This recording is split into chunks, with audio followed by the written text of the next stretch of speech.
Estou esperando os convidados, pessoal, mandei o link para eles, estou aguardando eles entrarem. Todos me ouvem bem?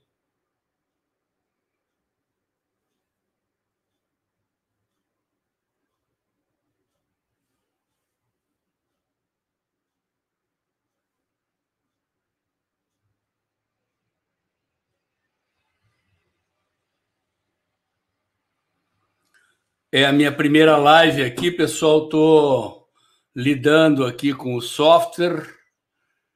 Mandei o link para os convidados. Estou aguardando eles entrarem.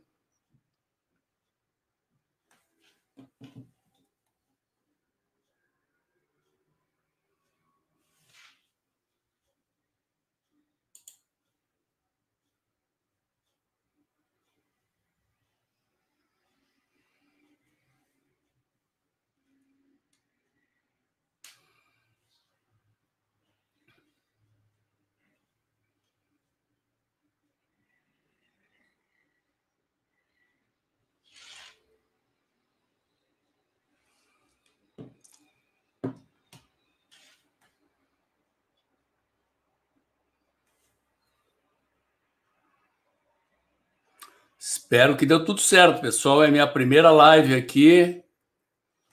Falta meus convidados entrarem aí. Mandei o link para eles, pedi para eles entrarem um pouquinho mais cedo, para o caso de precisar ajustes, né?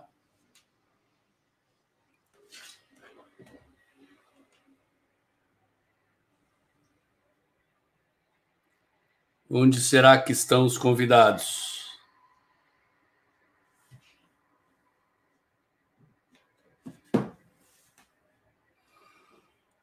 Eu fiz um investimentozinho aqui, comprei uma câmera HD, um microfone profissional, ele está escondidinho aqui em cima, ó, fora do quadro, para poder fazer um trabalho mais qualificado aqui para vocês.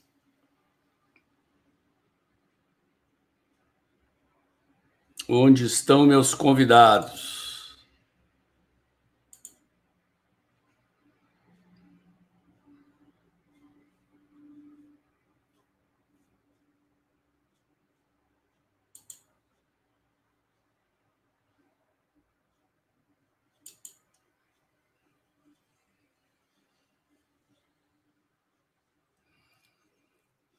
Que bom que o som está ótimo, Roger.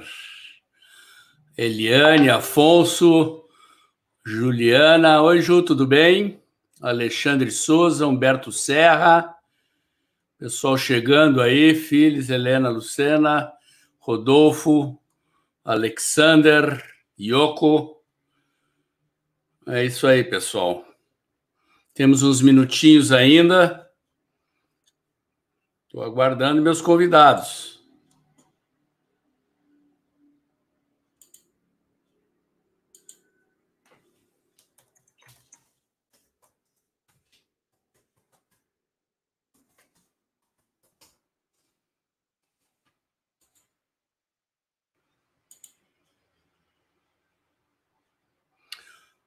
Eliane, o assunto é o futuro do movimento conservador no Brasil, depois das mudanças aí que estão acontecendo no governo Bolsonaro.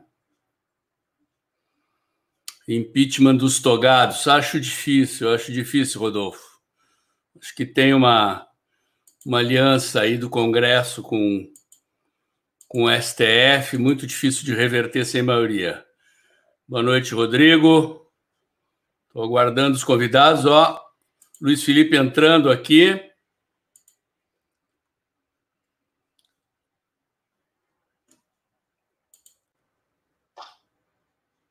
Aí, Luiz, boa noite, deputado, tudo bem?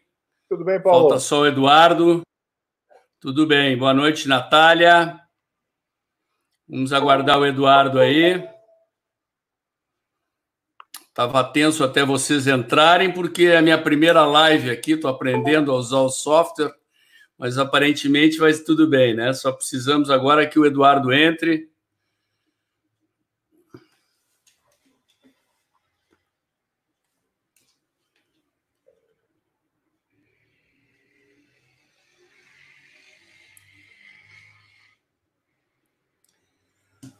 Tempos agitados aí, o pessoal chegando, entrando.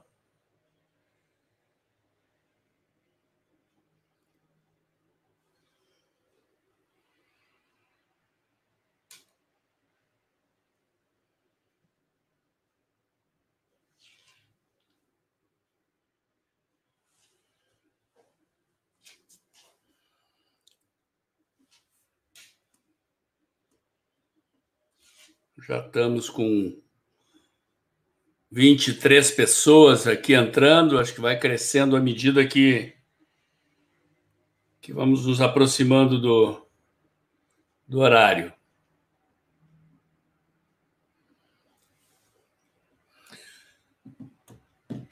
Avisando, oi Maria, Maria Edith Ataíde, a Sônia, como é que vai, Sônia? Tudo bem?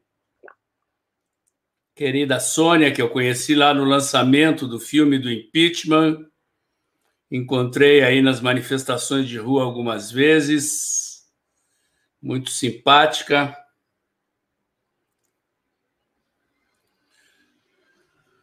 Depois de uma conversa com os dois convidados, eu vou abrir para perguntas, ok? Eduardo de Matos Alencar entrando. Tudo bem, Eduardo? Deputado, tudo bem? Tudo bem? Como é que vai, Eduardo? Tudo ótimo. Vamos lá. Tinha marcado para as 8h30, faltam 3 minutinhos. Vamos segurar um pouquinho. 27 pessoas já no ar. Paulo, como é que você está pensando? Eu mandei um roteirinho para vocês. A ideia é a seguinte, tá? Eu vou fazer uma breve apresentação de vocês para os convidados. Vou fazer 4 perguntas. E aí 15 minutos para o deputado falar, 15 minutos para ti. Eu faço uma rodada em cima da fala de vocês e abro para perguntas do público e a gente faz uma rodada final.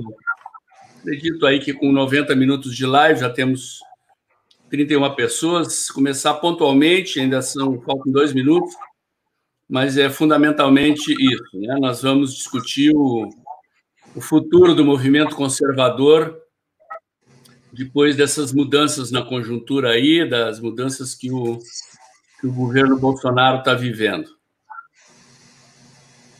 Mais um minutinho até. Entrou o Brian aqui, mais um. Boa noite, Brian.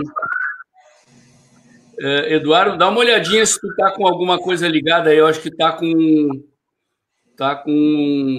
um ruído entrando. Não sei se tu está com o teu YouTube ligado, alguma coisa. Ventilador, deve ser o ventilador. Minutinho.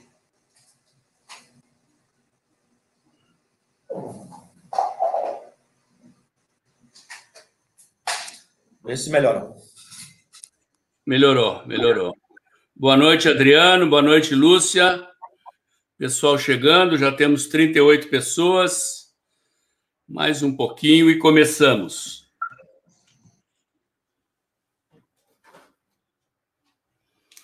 Adriano, boa noite. Mais um pouquinho, vamos começar.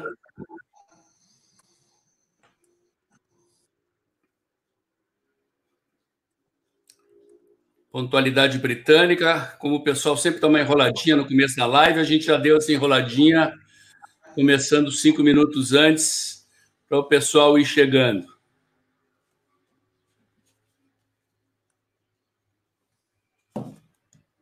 Rosane, querida, boa noite. Delegação Gaúcha entrando, Ana Prieto, 43 pessoas já na audiência. Vai esquentar a live. Estava um pouquinho tenso, mas felizmente está tudo bem aí. Tá. Roberto Freitas, boa noite. 20h30, vamos começar. Bom, pessoal, como vocês viram na chamada do card, né? O tema da live é o futuro do movimento liberal e conservador. Na verdade, eu usei o termo liberal e conservador, mas não existe propriamente um movimento liberal e conservador. Existe um movimento liberal e um movimento conservador. Ambas forças políticas aí estão na base social que elegeu o presidente Bolsonaro. Devem ter notado também que eu apresentei o príncipe Luiz Felipe não como deputado, mas como cientista político. Para quem não sabe, o deputado tem mestrado em ciência política e ele foi convidado mais para falar como um analista político, como está percebendo. Para quem não sabe, o Luiz Felipe é autor desse livro aqui, Porque o Brasil é um País Atrasado, fazer um comercial. Recomendo a leitura do livro, faz um estudo aprofundado das nossas constituições, um diagnóstico preciso das causas do atraso do desenvolvimento do Brasil. É um livro de leitura muito fácil para pessoas que não são iniciadas na ciência política. Recomendo realmente. O Eduardo Matos de Alencar é meu conhecido de cerca de 2 anos, estamos num grupo de WhatsApp junto. É doutor em sociologia, um analista político brilhante e autor deste livro aqui, De Quem é o Comando, lançado pela editora Record. É, sem dúvida alguma, o melhor estudo sobre prisões no Brasil que já foi produzido. É um calhamaço de 500 páginas, resultado da tese de doutorado do Eduardo, e, ao contrário do que muita gente pensa sobre os sociólogos, o Eduardo tem um texto leve, fácil, maravilhoso, conseguiu despir o texto do academiquez e do sociologuês. Realmente é um livro muito interessante e eu recomendo a leitura. Vamos lá. Eu vou abrir a live com quatro perguntas para vocês, né? A primeira delas é: o governo Bolsonaro está mudando? Se ele está mudando, que mudança é essa? E como é que vocês avaliam a percepção dessa mudança pela base social, pelo ativismo conservador que apoiou a eleição do presidente Bolsonaro, que foi às ruas, que apoia ativamente o presidente e o governo nas mídias sociais? Como vocês avaliam a composição social dessa base que elegeu o presidente? Eu sei que o príncipe Luiz Felipe aí ele faz uma estratificação da base. Eu gostaria de ouvir um pouquinho sobre como ele caracteriza os diferentes setores dessa base social que elegeu o presidente e como ele está vendo o comportamento dessa base. E a quarta pergunta, que é a pergunta tema da live, né? Diante dessas transformações que estão acontecendo, qual é a perspectiva, qual é o futuro que vislumbram para o movimento conservador? O Eduardo publicou recentemente no site Brasil Sem Medo um artigo bastante profundo, é o primeiro de uma série em que ele reflete sobre isso, e essa é a razão dele estar aqui presente nesta live.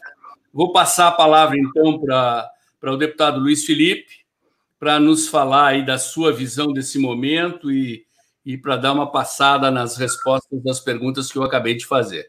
Obrigado pelo prestígio da presença, deputado. A palavra é sua. Okay. Obrigado, Paulo. Obrigado, Eduardo, e todos que estão nos assistindo agora. Eu vou tentar me lembrar de todas as 4 questões aqui na minha pequena dissertação. Espero que seja só uma introdução para que a gente possa debater. Primeira pergunta: está mudando o governo Bolsonaro em termos de base de apoio? Está mudando, sim. A base de apoio dele, que era predicada especificamente na população, agora está buscando uma base de apoio parlamentar de diversos partidos, uma coligação bem ampla. Eu já até tinha mencionado internamente, dentro do grupo bolsonarista, que apoia o presidente, deputados que apoiam o presidente, que para ele, como presidente, não faz sentido nenhum depender dos deputados bolsonaristas. Ele tem que ampliar a sua base de deputados de apoio. Isso tem que ampliar seus partidos de apoio.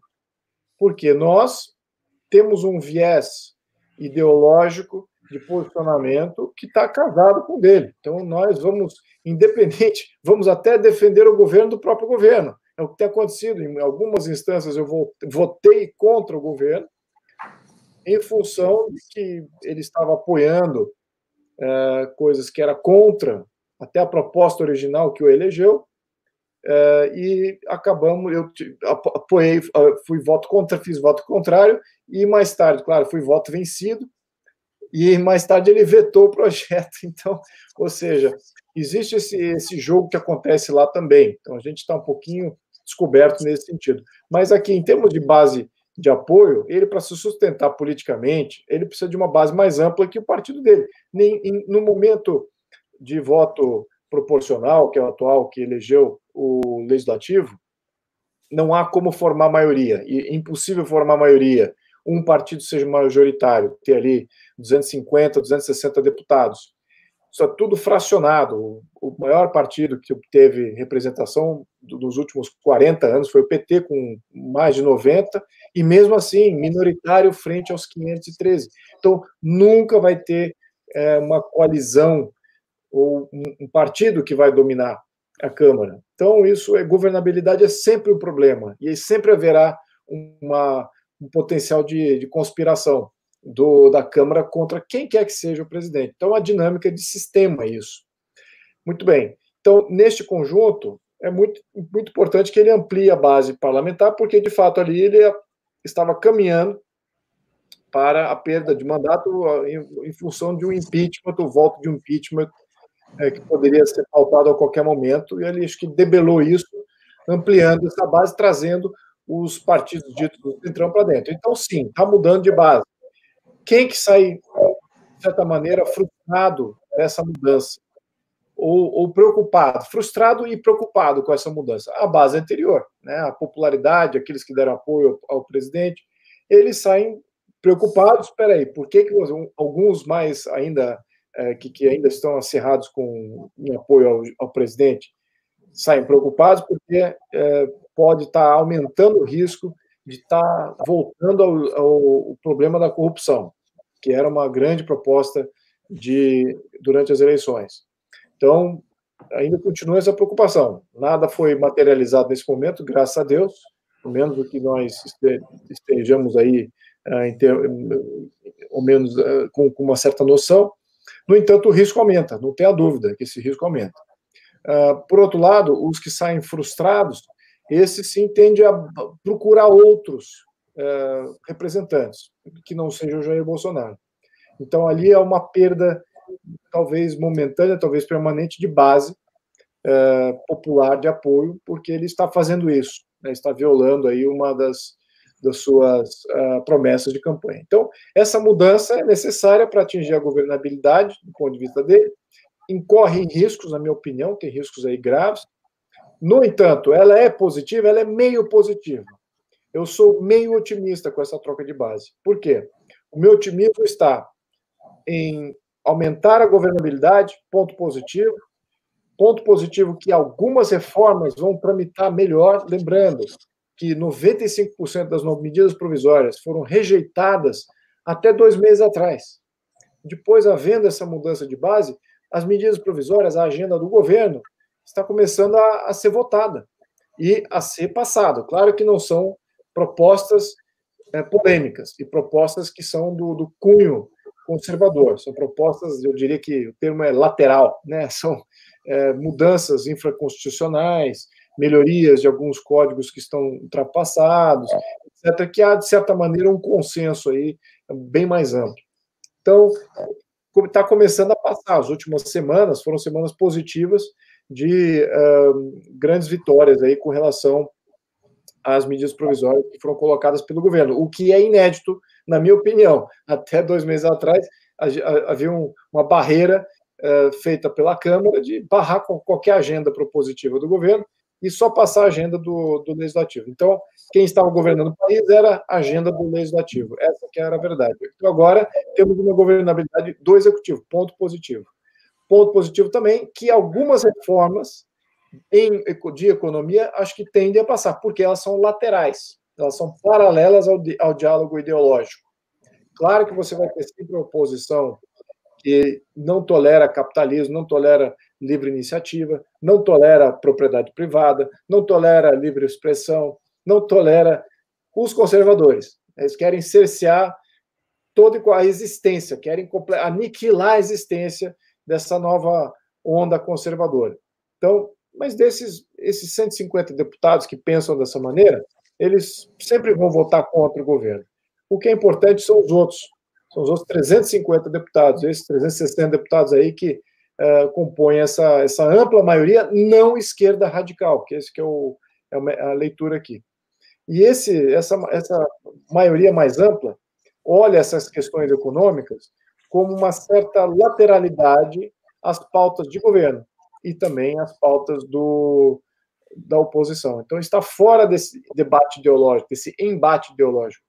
Então, é muito provável que algumas pautas de economia vão ir adiante, né? Talvez até reforma tributária, talvez até uma reforma administrativa e uma série de outras reformas e ajustes que são decorrentes dessa. No entanto, isso tem limite. Qual é o limite, na minha opinião? Eu acho que o Centrão vai resistir uma reforma econômica mais ampla, do ponto de vista de desburocratizar, tirar poder de agência reguladora, porque a burocracia dá poder ao Centrão. Eles nomearam, têm cargos agora, querem exercer esses cargos, e o cargo é o que dá poder ao Centrão. São pessoas que ali criam os problemas regulamentares. Lembrando, a burocracia, ela também legisla. Ela cria normas, cria multas, cria uma série de taxas que cerceiam a atividade econômica. E quando você quer desburocratizar, tirar poder dessas agências reguladoras, e você tem lá uma pessoa do Centrão que foi nomeada para essa posição, ele não vai querer perder poder. E a desregulamentação é exatamente isso, é tirar poder das agências reguladoras, para liberalizar a economia, a livre iniciativa, as oportunidades começarem a fluir. Então, esse tipo de iniciativa, eu acho que o Centrão vai ser resistente. Vai ser resistente também em questões de privatização. É sempre um nome lá extremamente... As duas coisas vão casadas, na minha opinião.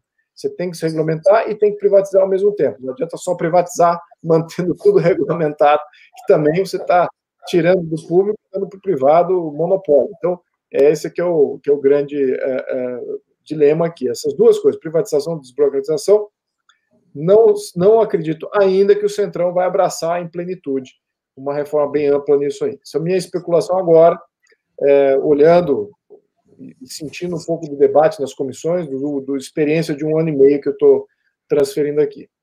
Também não acho que o Centrão vai fazer reformas políticas muito amplas. O Centrão ali tem um fisiologismo enraizado com o atual modelo, acha que o atual modelo que elegeu a todos eles é um modelo bom, não vai querer se ver livre do fundo eleitoral, do fundo partidário, de serem eleitos pelo sistema. O Centrão, vamos lembrar, a maioria dos deputados do Centrão, eles não têm um diálogo direto e um contato direto com o seu eleitorado. É raro as exceções que tem.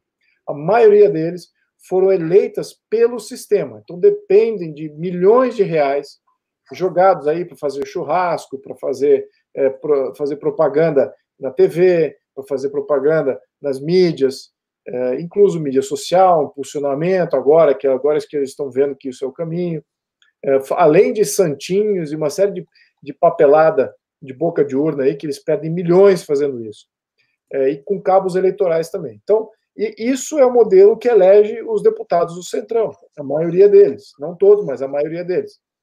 Então, se você quer fazer um ajuste no sistema político que vai contra isso, que de fato você tem que fazer para melhorar o modelo todo, adotar o voto distrital, sair dessas questões de depender de cabos eleitorais, de grande mídia de massa fazendo a propaganda eleitoral, eu imagino o Centrão resistente a essas mudanças. E essas são mudanças importantes também no sistema.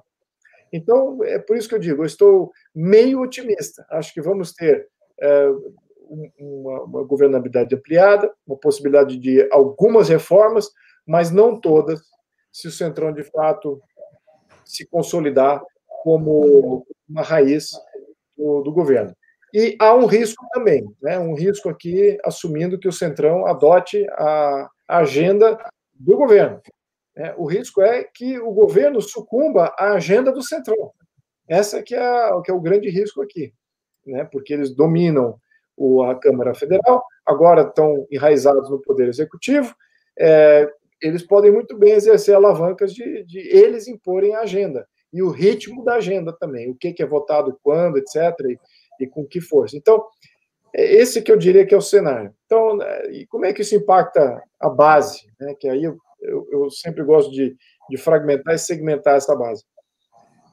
Você tem os bolsonaristas, que são aqueles apoiadores da pessoa Jair Bolsonaro, né? Eles acreditam na pessoa e vão defender ele em qualquer momento, seja em tempestade, seja ele fazendo erro, seja ele fazendo acerto, não importa, eles vão defender o Jair Bolsonaro.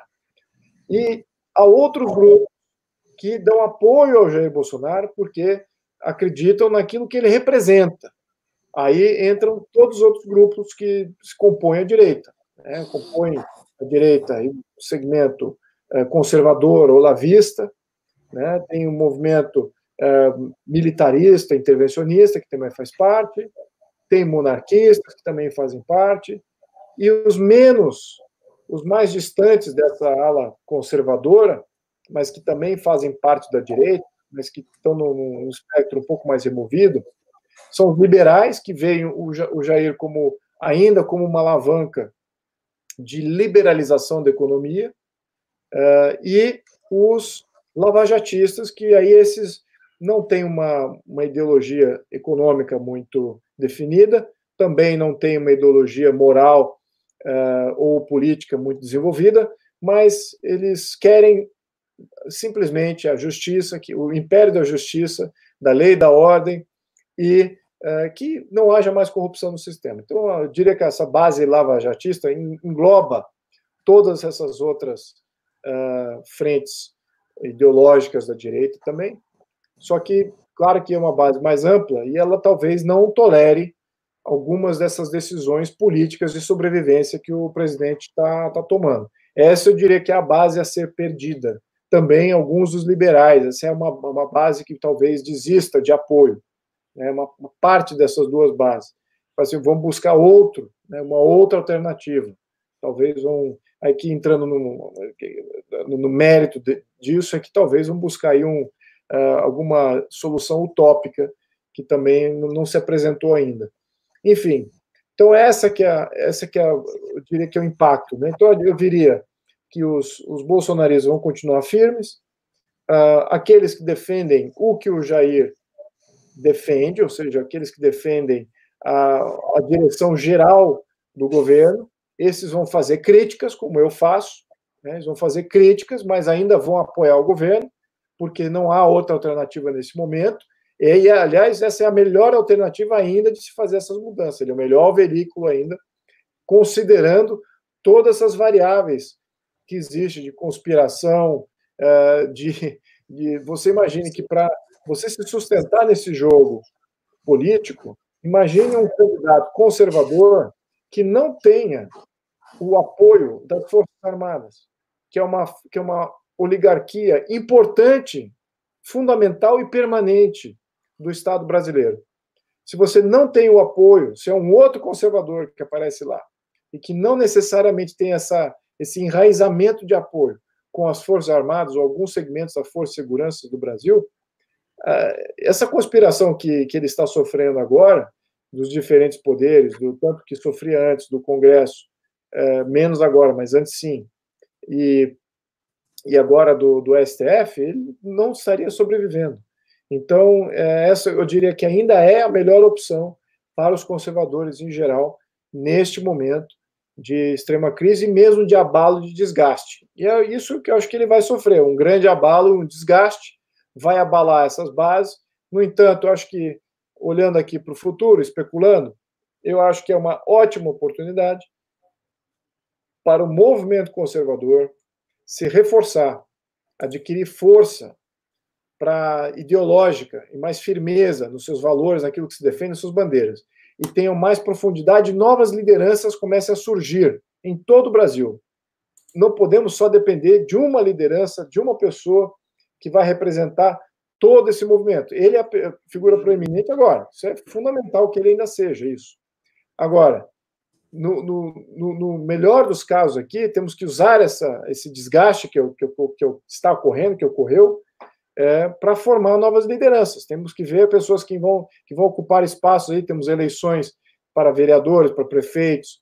Então, isso é importante, esses espaços serem ocupados, e de uma maneira propositiva, e não simplesmente como um apoiador do presidente, mas sim como um rol de valores que sejam representados e que isso seja materializado em novas cabeças pensantes que possam entrar para a política, que é o que a gente está precisando como movimento. Essa é a minha leitura, Paulo, só para iniciar. Obrigado, hein? Desculpa o tempo aí que eu tomei. Não, imagina, está dentro do tempo. Vamos ouvir o Eduardo agora, então. A palavra é tua, Eduardo. Tu está com o microfone desligado, isso. Okay. Eu religuei de novo agora. Bom, vamos lá. A minha iluminação está um pouco ruim, mas enfim, eu moro em São Paulo, mas durante a pandemia vim para Recife e tal, então não estou na minha casa, então não tá o melhor dos contextos para gravar, não, mas eu acho que está dando para ver legal aí, para ouvir bem, tá? Tá bom. Pronto. Então, vamos lá. Vou tentar também fazer uma resposta mais sintética e a gente pode ir evoluindo mais conforme o debate for caminhando, certo? Então, puxando alguns ganchos em relação às perguntas e às coisas que o deputado colocou, o Luiz Felipe colocou. É importante pensar o seguinte, é claro que o governo está mudando, isso é evidente para todo mundo, isso vem acompanhado por muito desânimo da parte da base mais exaltada do governo, que é principalmente os ativistas, que é principalmente o pessoal ligado ao Olavo de Carvalho, os mais conservadores de fato, certo? Há um desânimo também evidente em relação à situação do STF, que é algo que a gente pode discutir, mas que é um elemento dessa equação, não tem sombra de dúvida que ele é. Então, as pessoas estão, de fato, com medo de uma escalada autoritária cada vez maior, liderada ali pelo Alexandre de Moraes, tanto no processo da fake news, quanto no processo dos atos antidemocráticos, né? Então, as pessoas estão realmente com medo. Tem gente que foi presa. Hoje, o Oswaldo Eustáquio foi preso. Então, tudo com base, né? Hoje, o Oswaldo Eustáquio foi preso com base no afirmações oblíquas sobre intervenção militar, o que é um absurdo, porque se a gente for levar por esse lado, vão ter que prender também o Ives Gandra, que foi um dos que puxou esse debate sobre artigo 142 e tal, que resultou nesse problema que a gente está vivendo hoje agora, certo? Então é evidente que essa base está confusa, todo mundo está meio confuso, ninguém sabe o que vai acontecer nesse momento. Agora, se a gente for olhar lá atrás, vamos lá pensar nos diversos grupos que, digamos aqui, se enquadraram no bolsonarismo, né, de alguma forma, ou que gravitam em torno do bolsonarismo, porque tem uma coisa que a gente sabe, a gente que digamos, tá dentro do conservadorismo no Brasil hoje, é que ele não se encaixa com aquilo que se fala dele do ponto de vista de fora, certo? Aquilo que, como se fosse assim, ele está aqui um grupo todo unido, né, ou uma ala ideológica muito bem fundamentada, um bolsonarismo como estrutura hierarquizada, etc., uma organização articulada e tal. A gente sabe que não tem isso. O bolsonarismo hoje se compõe de diversas redes que às vezes conversam entre si, às vezes elas não conversam, certo? Às vezes a gente sabe que existem situações assim, pequenos grupos que se encontram no WhatsApp e tem alguns pontos de conexão entre esses grupos e que são formados de intermediários diversos, desde um influenciador digital, um youtuber, até um cara que escreve no Twitter, até um cara que faz análise política, até um deputado. Tem grupo, tem situações em que essas pessoas se encontram, tem situações que elas não se encontram, tem pessoas que simplesmente não se conhecem, tem pessoas que não se falam, enfim. É um sistema frouxamente articulado de atores que trocam informação, às vezes recurso e às vezes tecnologia, mas não por baixo de uma rede hierárquica clara, mesmo que nessa rede tenham pessoas que estão inseridas dentro do Estado, como deputado, alguém que trabalha em alguma secretaria e tal. A gente sabe que o sistema não é hierarquizado. E um dos problemas que a gente vê nessas investigações é exatamente o esforço das pessoas de tentarem encontrar hierarquias e uma organização própria em algo que é muito mais desorganizado do que a gente gostaria que fosse, né? Então, assim, antes fosse o bolsonarismo uma organização hierarquizada, disciplinada, com recursos próprios e com espaços para decisão, seleção de liderança, tudo mais que a gente gostaria que tivesse num partido, mas a gente sabe que não tem, certo? Então, é claro que essa rede tá zonza, está acontecendo, mas se a gente for olhar lá atrás, né, na composição do governo, quem é que estava na composição do governo, basicamente? Você tinha um grupo grande de evangélicos, você tinha os chamados lavajatistas, você tinha os olavistas, você tinha os militares, você tinha os liberais, você tinha alguns políticos tradicionais que estavam com o Bolsonaro desde o início da campanha. Vocês estão me ouvindo direito, né? Porque eu não estou vendo vocês mais. Sim, está ótimo. Estamos ouvindo. Tem como projetar vocês na minha tela? Porque aí fica mais fácil para não falar só olhando para mim mesmo. É que o pessoal pediu para projetar você. Sem problema. Então manda ver. Manda ver. Passei o dia todo hoje dando aula assim. Não, se pedir ficar melhor para o público, me projeta para o público, não tem problema nenhum, tá? Então, eu me viro. Bom, então, esses grupos estavam no começo do governo, vários deles continuam no governo, outros, evidentemente, saíram. Então, por exemplo, o lavajatismo com aspiração política saiu junto com o Sérgio Moro, isso é óbvio.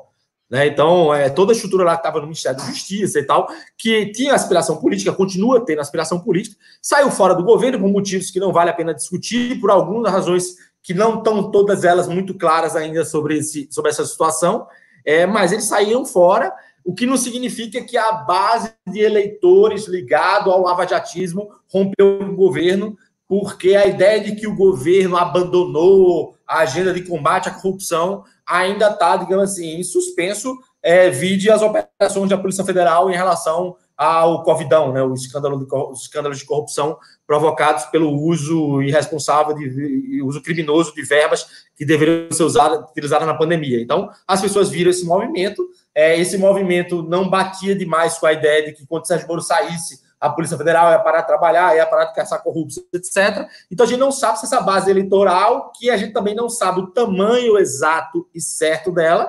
está dentro do governo ou saiu fora. Eu desconfio que uma parte dela considerável está dentro.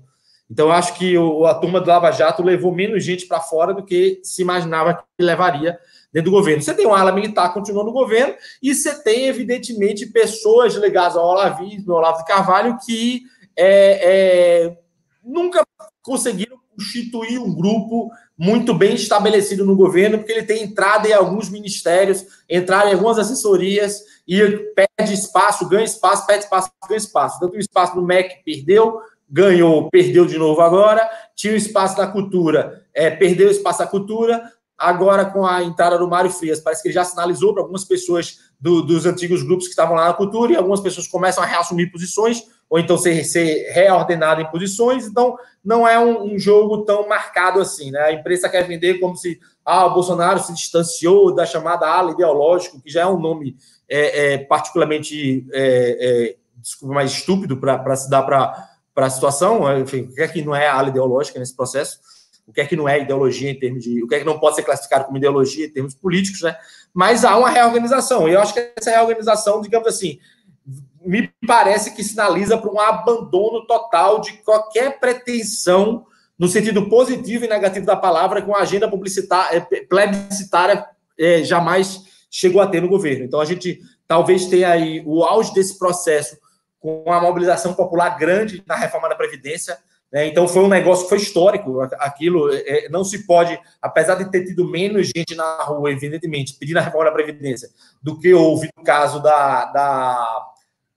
do impeachment de Dilma Rousseff, por exemplo, ou do que foi uma quantidade de gente impressionante, considerando que era uma reforma absolutamente impopular, certo? Então não era lá uma grande mudança que não fosse mais para dar fôlego para o Estado poder intervir e para dar sobrevivência para o sistema previdenciário. Então, usualmente, o panorama que a gente vê disso em outros países do mundo é pessoas protestando contra a reforma de previdência, mesmo que elas sejam necessárias. Aqui no Brasil foi o contrário, você teve mais gente protestando a favor do que gente contra. E aquilo empolgou muita gente, porque, ainda que houvesse tido articulação nos bastidores, a gente sabe que houve mesmo alguma, houve negociação política e tal, mesmo que ela tenha sido truncada e marcada por aproximações sucessivas e recuos e traições, etc., como o Luiz Felipe falou, mesmo que tivesse havido isso, as pessoas se empolgaram e pensaram que daria para ir na marra e para fazer um governo na base da marra, na base da aprovação popular. Não foi isso que aconteceu por diversos motivos, inúmeros motivos. Alguns motivos próprios da forma como o conservadorismo não se organiza, e aí, como eu digo que não se organiza, porque quando você é muito reativo a estímulos externos, você tem um movimento que ainda se oriça demais e não tem maturidade política, então ele ataca muito rápido, ele vai para cima muito rápido dos primeiros sintomas e sinais que aparecem no governo. Uma parte disso por própria forma como o governo organizou a sua agenda política, mas o fato é que se já houve uma janela de que, por exemplo, o bolsonarismo pudesse fazer uma espécie de revolução positiva no sentido da palavra, como a gente pensava em a Rose Revolution na Geórgia, em 2003, né? Aquela ideia de que o povo vai lá e ucraniza e pressiona deputados, e os deputados aprovam a coisa na base da pressão, na base do corpo a corpo, e as reformas passam e andam, o sistema político apresenta alguma mudança, ainda que não numa mudança completa e de cabeça para baixo, como é numa revolução de fato, mas se houve alguma pretensão em relação a isso, me parece que essa pretensão terminou de se esgotar agora, né? A rua foi se esvaziando, sim, e ela foi se esvaziando progressivamente. Eu vi, pelo menos olhando esse processo agora, a gente não está tão distante para ele para olhar, mas me parece que ela foi se esvaziando progressivamente como uma rua que reagia a acordos ou traições que eram feitas no governo, mas que nunca estavam muito claro para essa rua qual era o sentido delas. Então, ora a rua protesta contra Gilmar Mendes, aí não pode protestar contra o Toffoli, aí tem que protestar contra um, aí não pode protestar contra o outro, aí agora para de protestar contra isso, para de protestar contra aquilo, agora a gente protesta contra isso, aquilo, outro, e as coisas foram ficando cansativas e confusas, porque não houve, digamos assim, por uma opção política ou por falta de opção dela, não houve a ideia do governo de que, vamos botar aqui todas as propostas aqui na mesa e o povo vai para o pau, vai para a rua para trocar essas propostas para frente e a gente vai desafiar mesmo o sistema e acabou. Pronto. Isso não aconteceu. Não cabe aqui elencar todos os motivos para não ter acontecido, mas o fato é que não aconteceu. A gente não sabe se foi por decisão própria do Bolsonaro, se foi por impossibilidades disso, se foi por descrença, se foi por ver que aquela quantidade de pessoas na rua não empolgaria o suficiente, não seria o suficiente para elencar uma agenda desse tipo, se foi por resistência interna, enfim, a gente não sabe o que aconteceu, mas sabe que a rua foi esvaziando. E, digamos assim, agora o grande momento de ressaca está sendo esse que vem acompanhado de uma arbitrariedade da parte do Supremo, que a gente não sabe ainda qual a melhor forma de reagir contra ela. Eu acho que a única forma de reagir contra ela, no caso presente, fora algumas decisões que a gente pode depois discutir, que deputados ainda podem fazer mais e tal, mas fora isso, a única forma de reagir à altura desse processo seria com muita gente na rua, mas eu acho que não vai acontecer, porque não me parece que seja isso o contexto de acontecer. Então, eu acho que isso sinalizou para o movimento conservador o seguinte, que ele tem que começar a atuar em outras bases, em outras medidas. Significa dar o lema lá leninista, dar 2 passos para trás para dar 3 para frente. Ou seja, desfocar um pouco a atenção no governo, porque é como se fosse assim, a atividade de governo e de negociação política começa agora, desfocar um pouco de atenção no governo e começar a olhar mais para dentro e para o lado das suas próprias bases. Até porque isso me parece que é a única maneira que você tem realmente de criar agenda e disputar espaço efetivo para reformas efetivas se afirmarem do governo. Uma coisa interessante que o Luiz Felipe colocou aí, em relação ao Centrão, é que o Centrão vai disputar a agenda, mas a única forma que você tem na prática de enfraquecer um Centrão para que se dispute a agenda é se você tira as condições de possibilidade desse próprio Centrão se afirmar como um poder político. Então, por exemplo, o Luiz Felipe elencou vários recursos e situações dos quais os deputados do Centrão fazem uso para poder se eleger. Mas uma delas que a gente sabe são prefeituras. Nenhum deputado do Centrão, ou de, na verdade, quase nenhum outro grande partido, se elege, a não ser que ele seja um deputado de presença forte em rede social, que tenha se eleito nessa onda da rede social, ele não se elege se não tiver apoio de prefeitos. Porque os prefeitos é que, por sua vez, fazem as conexões locais com os intermediários locais, né, com as lideranças locais, que trocam serviços que deveriam ser públicos por voto, etc. E esse tipo de negociação é feita o tempo inteiro. Sem prefeitura, o Centrão não tem poder. Então, é uma coisa meio de base, de voltar para as bases e de começar a avançar sobre aquilo que é condição de possibilidade do governo de governar o Estado brasileiro, certo? Então, o governo mudou, obviamente mudou, alguns grupos saíram, algumas agendas, aparentemente, a gente não sabe, porque você dizer que as agendas foram abandonadas, para mim é exagero. Então, por exemplo, o fato do Weintraub ter saído do MEC, a agenda conservadora foi abandonada pelo MEC. Não, peraí, se a gente parasse para olhar circunstancialmente ali, no MEC você tinha 2 projetos que eram muito, digamos assim, muito centrais para aquelas agendas conservadoras, que é o que está sendo tocado pelo Carlos Nadalim, até onde a gente sabe continua sendo, questão de política nacional da alfabetização fônica, etc., tudo que a gente sabe que tem que ter mesmo, e as escolas cívico-militares, que são, digamos assim, parte da bandeira do Bolsonaro, e que, apesar de o Weintraub nunca ter conseguido dar escala para o projeto, porque se pensava em 217 escolas militares, salvo me engano, até 2022, ou seja, não é nada perto das 140 mil escolas públicas que a gente tem, apesar de nunca ter sido algo com escala, ele realmente responde a uma demanda social mais difusa, que atinge um público muito grande, que é uma demanda por ordem, porque as escolas públicas brasileiras são desordenadas, são violentas, são indisciplinadas, então elas são espaços de não ensino, porque você não tem como ensinar qualquer coisa que seja, mesmo coisas erradas, se você não tem uma escola ordenada, se você não tem um aluno que consiga sentar 50 minutos para ouvir um professor falar durante 50 minutos. Então, esse projeto atendia uma demanda por ordem, e que, digamos assim, a gente não sabe se vai ser abandonado ou não. Então, o ministro novo entrou agora, está com uma confusão, falou bem de cota. De fato, cota não era uma bandeira que o Bolsonaro era contrário a isso. Se isso for avançar, é um sinal ruim em termos de campanha, em termos das bandeiras de campanha do Bolsonaro. Mas, as grandes agendas que o conservadorismo tinha no governo, eu não consigo ver ainda grandes agendas formadas pelo conservadorismo do governo. O governo tinha uma proposta muito forte e bem estruturada de reformas econômicas. Então, o desafio agora é saber se essas reformas vão passar. E o governo tem uma proposta forte de estrutura de combate à corrupção em termos de um pacote anticrime que fracassou também. Essa proposta de mudança legislativa, ela deu muito errado, por vários motivos também, que a gente não cabe ter que ficar estendendo isso por aqui para não prolongar demais o debate. Mas, digamos assim, em termos de o governo abandonar suas pautas conservadoras, eu acho que ainda é muito cedo para dizer isso, até porque essas pautas estavam muito difusas. A gente ainda não tem políticas públicas conservadoras de fato, certo? Esse é um dos problemas também que concerne a base hoje.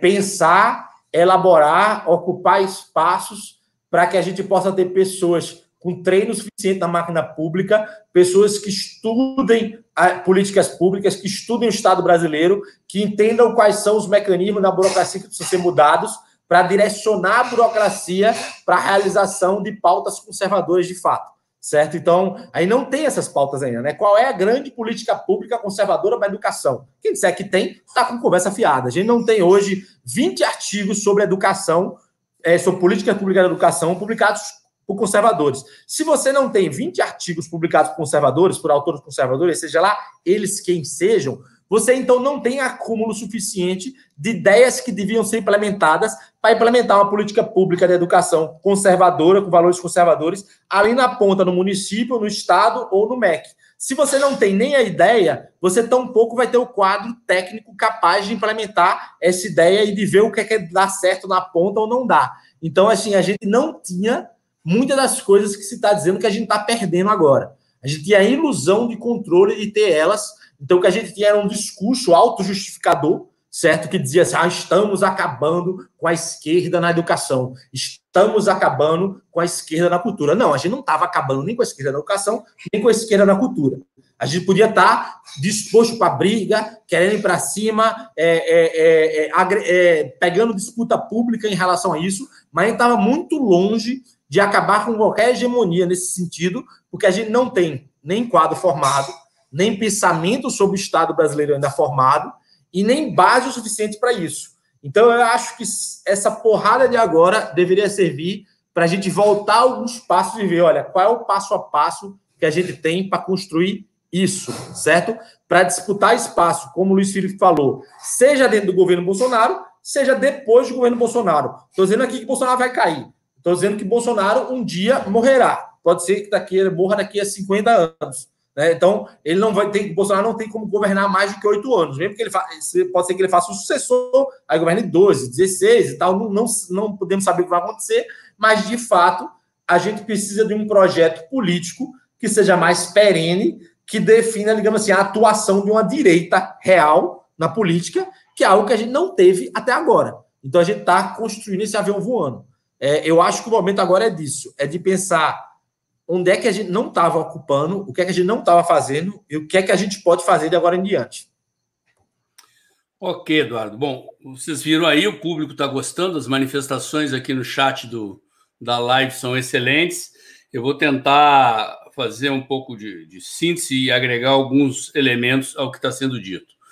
Bom, o Luiz Felipe fez uma estratificação aqui da base eleitoral do Bolsonaro, né? São os bolsonaristas, os seguidores da pessoa do presidente, os conservadores, que é um público mais amplo do que o bolsonarismo, né?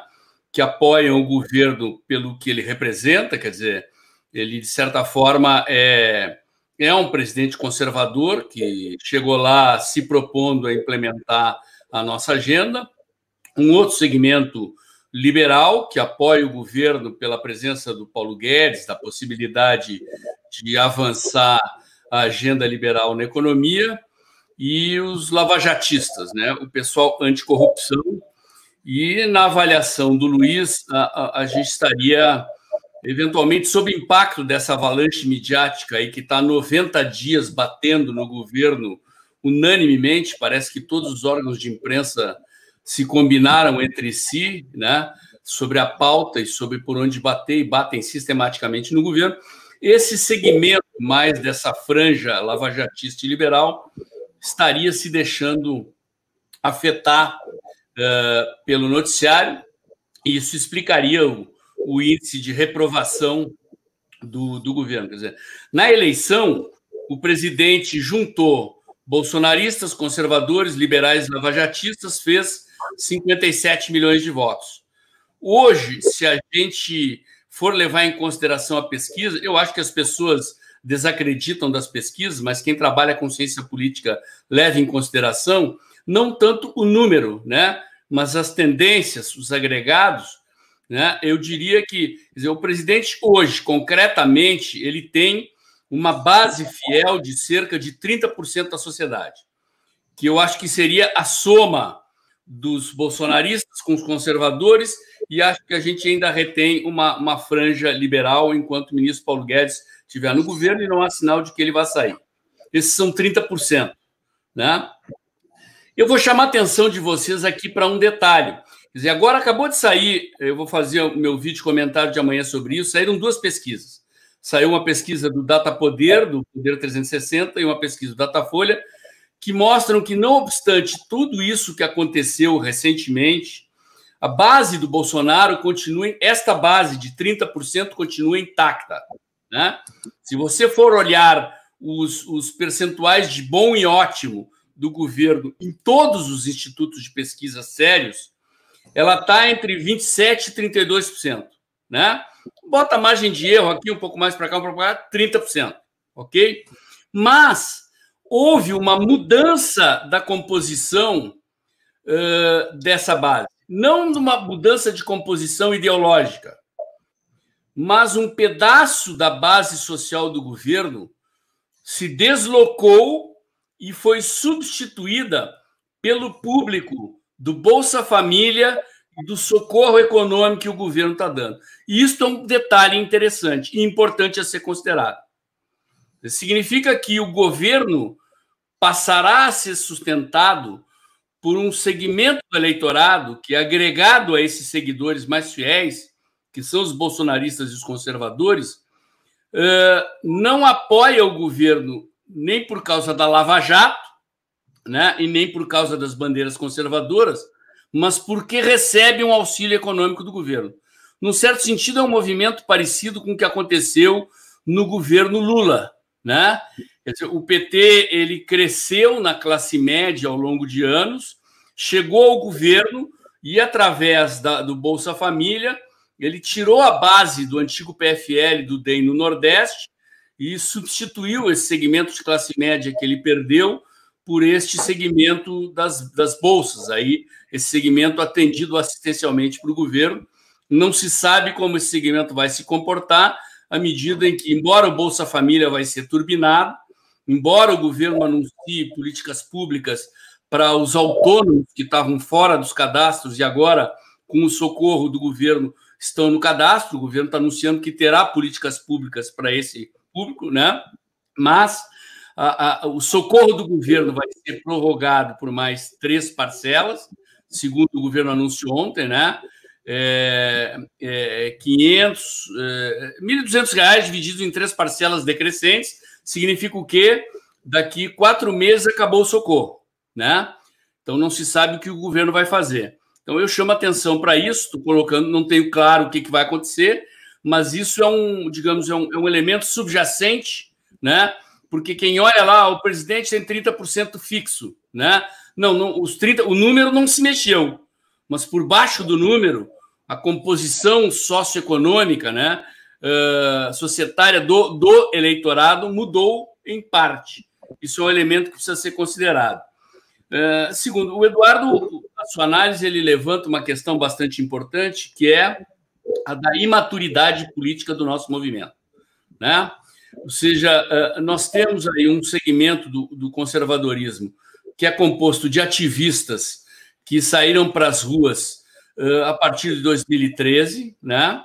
Uma parcela expressiva desse pessoal estudou o conservadorismo, principalmente por influência do Olavo, de alguns outros pensadores, mas eu me atreveria a dizer que a parcela majoritária desse eleitorado não conhece os fundamentos teóricos do conservadorismo, né?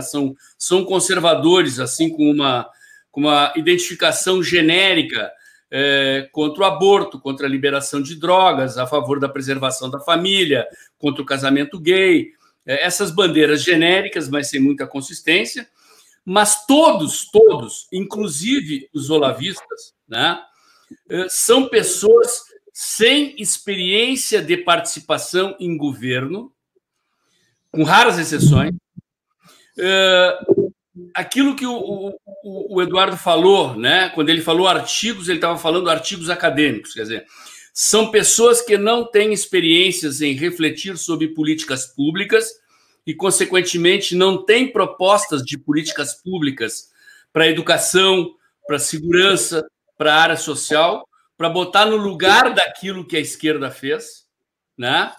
Portanto, há 2 imaturidades aqui. Uma imaturidade organizacional, né?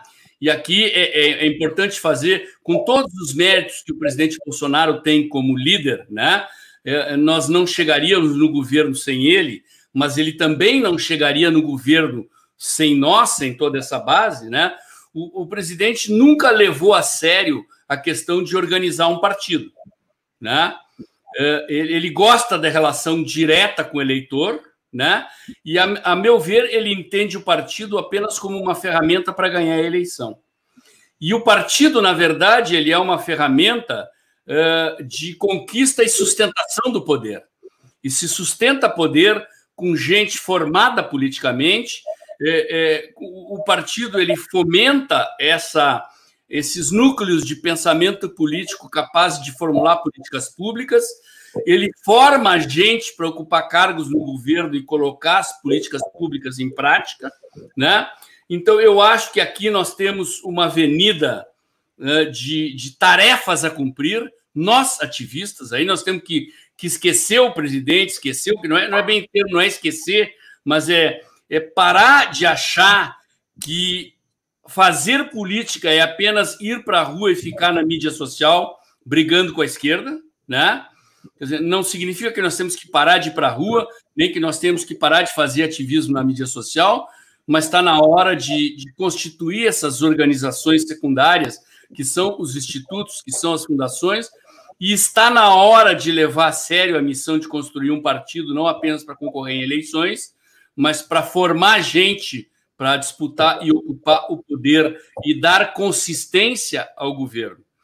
Porque estas pessoas que cobram com muita radicalidade que o governo se mantenha naquele modelo de gestão do primeiro ano, né, num modelo puro, que estão torcendo o nariz para a composição do Centrão, são pessoas que não entenderam que nós não tivemos força política para mais do que o que for feito, né? Ou seja, para uma transformação política profunda no país, na direção de colocar no poder as ideias e as políticas públicas conservadoras, nós precisamos de base parlamentar mais ampla, nós precisamos de uma penetração mais consistente na sociedade, nós precisamos de uma força política,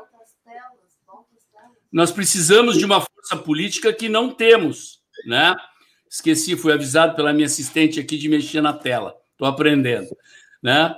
Então, isso é muito importante, isso é uma constatação que nós precisamos ter. E eu levanto a interrogação sobre esse tipo de ativismo também, porque, junto com esse dado que o Eduardo levanta, né? Quer dizer, comparando com as manifestações que nós fazíamos lá no início do governo e no primeiro semestre e no ano anterior à eleição, com as manifestações que nós fazemos agora, é evidente que houve um enfraquecimento e, mais importante do que isso, é evidente que o establishment perdeu o medo. Isso que eles estão fazendo com os líderes ativistas, prendendo gente sem provas, né? Prendendo gente por opinião política, prendendo celulares, quer dizer, atentando contra conservadores com mandato parlamentar. E o Congresso de boca fechada, isto revela que tudo aquilo que nós fizemos até agora foi metabolizado pelo sistema. Eles perderam o medo. Então, nós temos que repensar a maneira de fazer política, repensar a maneira de contestar o establishment, reconhecendo a força que temos, né? E que é uma força que está aquém do necessário. Então, eu acho que o presidente está correto no movimento que ele está fazendo, né? Quer dizer, ele bateu na trave com aquela maneira de agir do primeiro mandato, precisou reformular o governo. No entanto, né? Se o presidente não atentar para os ativistas, se não atentar para essa base conservadora, ele corre o risco de ficar pendurado na brocha sem escada, né? Apoiando-se exclusivamente na base parlamentar do Centrão, que é inconfiável, né? Portanto, é preciso ter habilidade ali sobre como conduzir os caras, ou na visão tecnicista, tecnocrática dos militares, né? Que podem ser gestores públicos, né? Podem ser pessoas ali aptas para tocar a máquina pública, mas que não têm exatamente vínculos com esse movimento conservador. Então, o presidente teria que, digamos assim, sem desprezar esse movimento institucional que está fazendo, readequar essa base de rua que ele tem e que, se ele perder, ele tende a ficar, do meu ponto de vista, sem aquilo que é a natureza da sua candidatura e da sua eleição, a grande força política que ele tem, né? Eu vou parar por aqui, vou remeter duas perguntas algumas perguntas que eu recebi aqui do público, né? A primeira dela eu deixo para os dois, mas eu vou deixar para o Eduardo, porque as outras duas são mais focadas no Luiz Felipe. Quer dizer, que instrumentos, Eduardo, esse ativismo, né, o povo teria para avançar, fazer as reformas avançarem no contexto desse novo governo? E para o Luiz vieram duas perguntas, uma delas relacionada às perspectivas de uma nova Constituição, né? Quais são as possibilidades e a viabilidade de uma nova Constituição, e pediram também para tu falares um pouquinho da função de um poder moderador, né? Tem se discutido muito essa questão, se o Exército é ou não é o poder moderador, o que é o tal poder moderador e como é que o Luiz vê. Eu vou passar primeiro a palavra para o Eduardo, responder essa questão de que instrumentos a sociedade teria para avançar reformas, e a gente faz aí a última rodada com o Luiz Felipe. Então, já estamos aqui com 1 hora de live quase. Vamos lá, Eduardo, a palavra está contigo. Tá, vamos lá. Eu vou me inspirar a resposta num Twitter que eu fiz na época que estava todo mundo... Quer dizer, na época não, ainda está todo mundo meio emputecido com o que o Alexandre de Moraes está fazendo no STF. Mas a brincadeira é o seguinte, cara, você ou vocês não têm poder, de fato, embrace the suck, certo? Assim, abrace a merda, desculpa a palavra errada, mas é essa a verdade. Então, vocês não têm poder, de fato, para impedir o Alexandre de Moraes de fazer algumas coisas que ele está fazendo. Agora não tem. Eu não consigo ver. Vamos puxar um protesto. Me convençam do contrário e puxem um mega protesto pedindo o impeachment do Alexandre de Moraes que consiga intimidar o Congresso a essa altura do campeonato. Eu acho que não tem. E eu também acho, sinceramente, que não vai haver condenações super arbitrárias. Eu acho que o movimento é um movimento de lawfare e o que vai ser feito é um movimento de intimidação de ativistas conservadores. Então, muita gente vai ter a casa devassada, vai ter o celular apreendido, bababá. Aí, na hora de condenar, vai acontecer como a Sarah Winter aconteceu agora. Ela vai ser processada só por injúria. Será? Provavelmente deve ser condenada por injúria. Mas injúria é um crime menor e tal. E, de fato, algumas pessoas podem ter escrito coisas que, não estou dizendo que a Sarah fez, mas algumas pessoas podem ter escrito coisas que a legislação dá por crime de injúria. Sendo pessoas públicas ou não, todo mundo está sujeito a ser processado por isso, certo? Então, é uma ação que se faz na hora que você vai para o enfrentamento direto.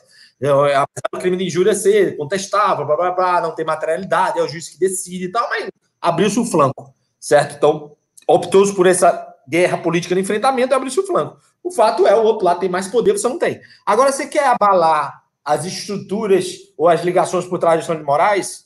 Então, retire o Bruno Covas da Prefeitura de São Paulo. Pronto. Essa é a melhor resposta que eu posso dar para alguém. Retire os vereadores PSDBistas e democratas da Prefeitura de São Paulo. Pronto. Não há melhor resposta para se dar a uma investida do Alexandre de Moraes do que simplesmente reorganizar as energias do movimento conservador para parar de falar de problemas nacionais e falar de problemas locais.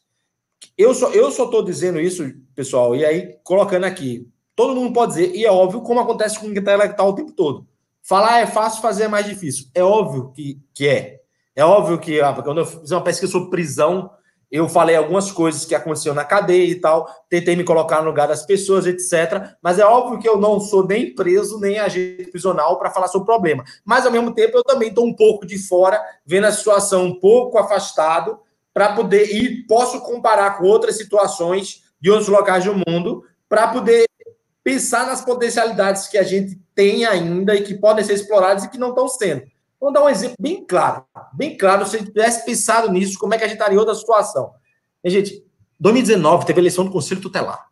Aí não teve nenhuma mobilização nacional de movimentos conservadores para tomar esses espaços da esquerda em massa. Em nenhum estado do Brasil, nenhum município do Brasil houve um movimento organizado para isso.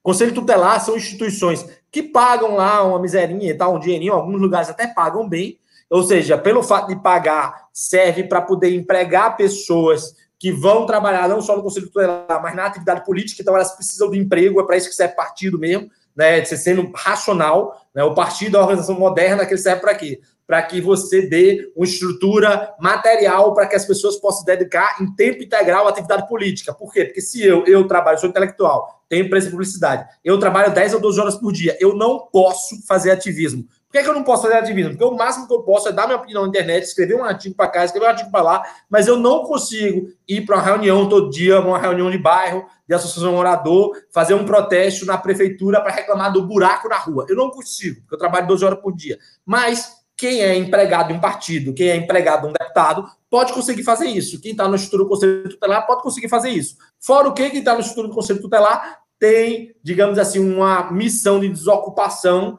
de uma estrutura que é muito usada para desequilíbrio em famílias, né? Uma coisa que também a gente não estuda, né? O Conselho Tutelar serve à esquerda em termos de, em vez de auxiliar a família, muitas vezes prejudicar. Eu já vi isso na prática, não quero falar um pouco disso agora, mas pode ser debatido na ponta. Mas ninguém se organizou para isso. Havia um espaço para ser ocupado numa eleição que é fácil ganhar, principalmente para um grupo que consegue colocar 5 mil pessoas na rua. Então é muito fácil ganhar uma eleição do Conselho Tutelar, e esses grupos não se organizaram para isso, para algo que poderia dar uma estrutura melhor para esses grupos.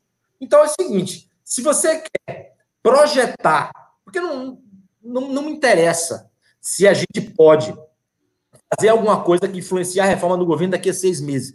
Não se pode fazer nada que influencie uma reforma do governo daqui a 6 meses. Agora o jogo é negociação, a menos que o presidente avise, do tipo, pessoal, todo mundo tem que ir para a rua agora e tal, e o contexto seja este, e a gente vai e vai. Mas antes de haver uma situação como essa, não se pode fazer isso.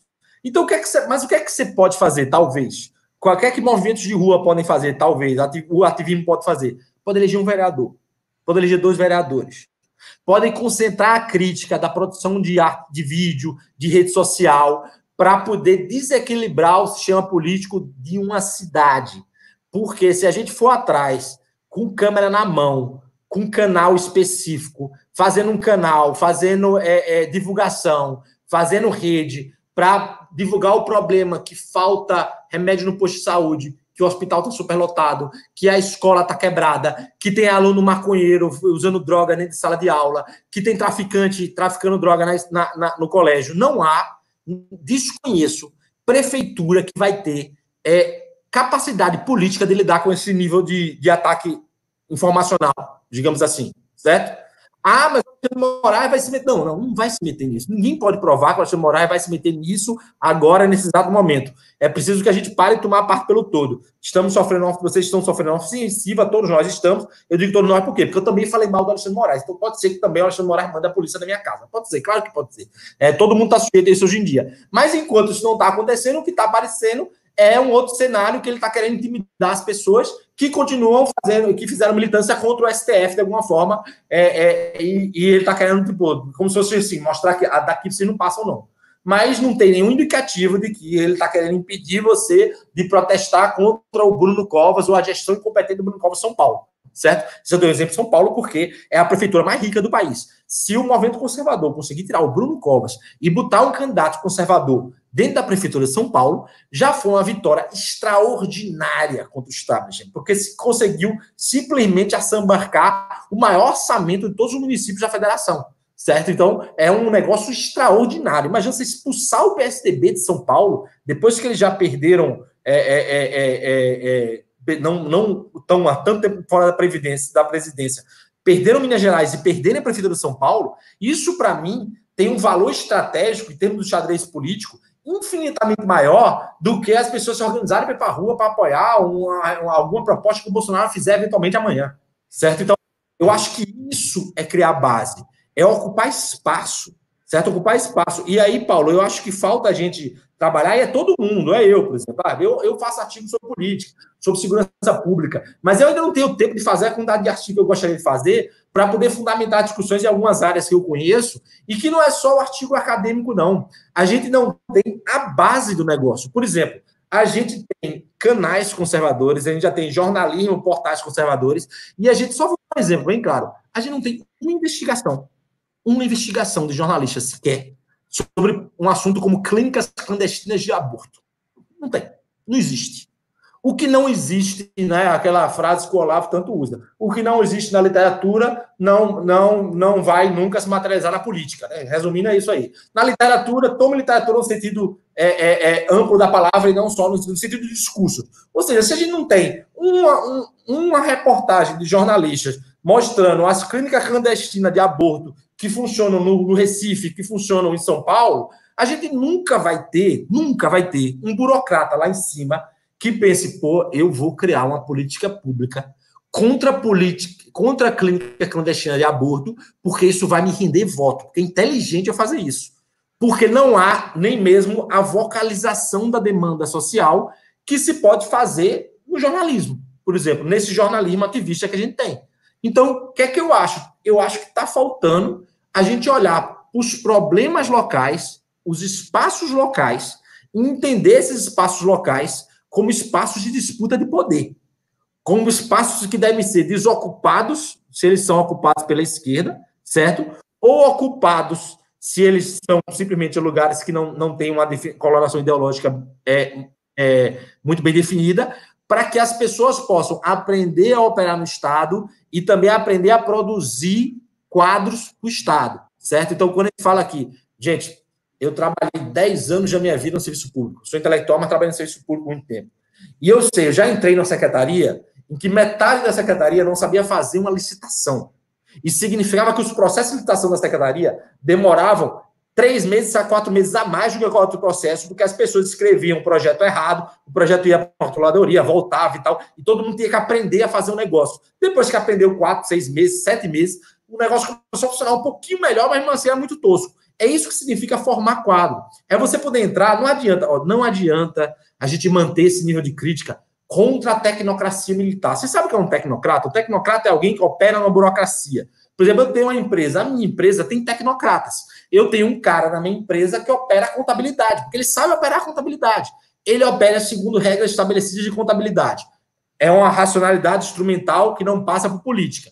Mas quando você fala, qual é a crítica possível ao tecnocrata? É que o tecnocrata entra num sistema estabelecido, numa burocracia estabelecida, e que foi estabelecida para atingir determinados fins que não foi ele que definiu, e ele simplesmente sai operando aquela burocracia para tentar fazer com que aqueles fins sejam atingidos da maneira mais efetiva e menos custosa possível. Qual é o problema? É que quem estabeleceu essa burocracia, muitas vezes estabeleceu ela com fins ideológicos diferentes dos que a gente quer pregar. O que é que significa isso? Que você tem que criar uma tecnocracia de direita, certo?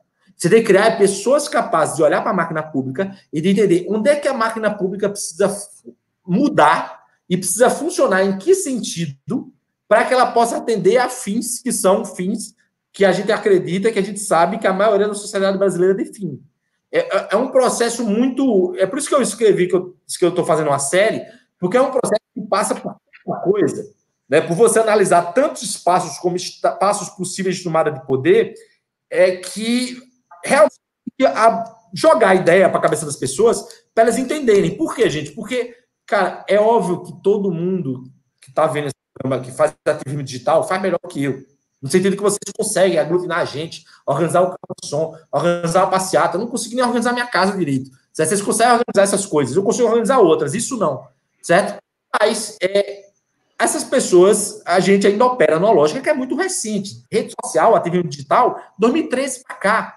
Então, com mais intensidade do impeachment para cá. Ninguém tentou fazer a fórmula para município, para buraco na rua, para escola quebrada. Ninguém tentou ainda fazer essa fórmula bem feita.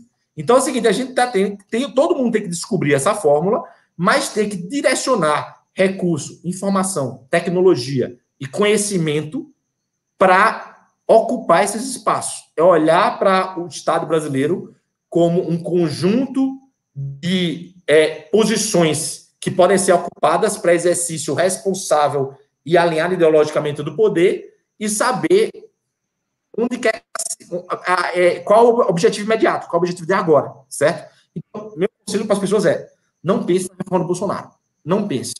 Não pense. A não ser que ele diga para se proteger ela, na rua por ela e tal. Fique de olho nisso, mas pense no seu município, na sua cidade, na sua rua.